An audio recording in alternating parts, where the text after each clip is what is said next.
Ok, parfois, pour masquer un secret trop lourd, il suffit de le cacher en plein milieu de la lumière. Et c'est exactement ce que Tyler Joseph a fait sur la BO monumentale de la saison 2 de Arcane. Aujourd'hui, on décortique The Line de 21 Pilots.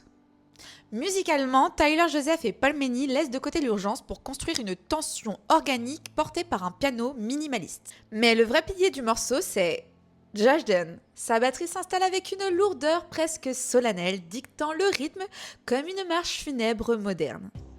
La complicité entre la voix de Tyler et la frappe de Josh crée une puissance brute qui explose à la fin, symbolisant parfaitement ce point de non-retour. Pour comprendre la puissance de ce texte, il faut accepter que Tyler Joseph n'écrit jamais en ligne droite. Il écrit en cercle concentrique. Et sur ce morceau, il a réussi le tour de force de réunir 3 tragédies en une seule métaphore, la frontière. Le premier cercle le plus évident, c'est celui d'Arcane, mais ce n'est pas juste une chanson sur une série. Le texte capte précisément le syndrome du martyr. Il explore la psychologie de ces personnages brisés qui s'apprêtent à commettre l'irréparable par amour ou par devoir. C'est le moment exact où tu comprends que pour sauver ton monde, tu dois accepter de devenir le monstre.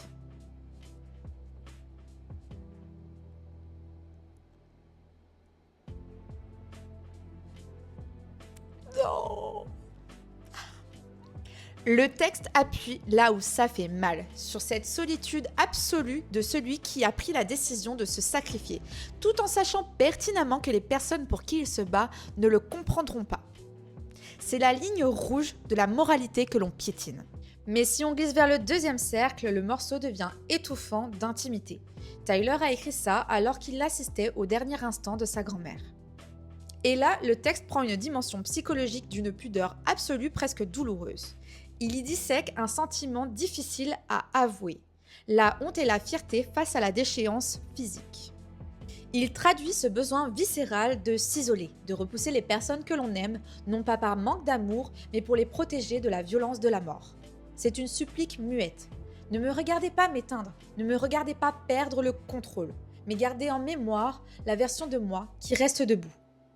Tyler capte ici cette dualité terrible entre le corps qui lâche et l'esprit qui reste digne. Et c'est là qu'on bascule naturellement dans le troisième cercle, l'anxiété spirituelle.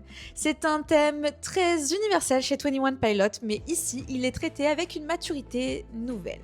La ligne, ce n'est plus seulement la frontière entre la vie et la mort, c'est le moment du bilan. Le texte est traversé par une peur panique, non pas de la fin en soi, mais du jugement.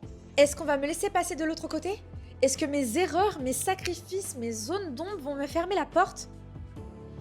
On y retrouve ce combat obsessionnel avec la culpabilité et la quête de rédemption. Cette idée que la lumière divine puisse être à la fois salvatrice et profondément terrifiante parce qu'elle met à nu toutes tes failles. Enfin, pour nous, pour la communauté, ce texte résonne comme un immense écho suspendu. Depuis des années, on décortique des concepts de vaisseaux, de cycles qui se répètent et de lutte contre nos propres démons. Ici, franchir la ligne, c'est le symbole ultime de l'abandon. C'est accepter que pour guérir ou évoluer, il faut laisser mourir une part de soi, quitte à ce que ce soit douloureux. C'est le moment de transition où l'on abandonne les armes d'un ancien combat pour avancer à nu vers l'inconnu.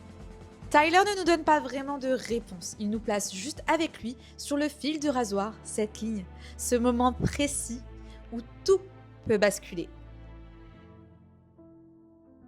Avec The Line, 21 Pilots nous prouve encore une fois qu'ils ne savent pas faire de simples morceaux sur commande. Ils s'emparent d'un univers immense comme celui d'Arcane pour y injecter leur propre fêlure, leur propre deuil et cette éternelle quête spirituelle qui nous fait vibrer.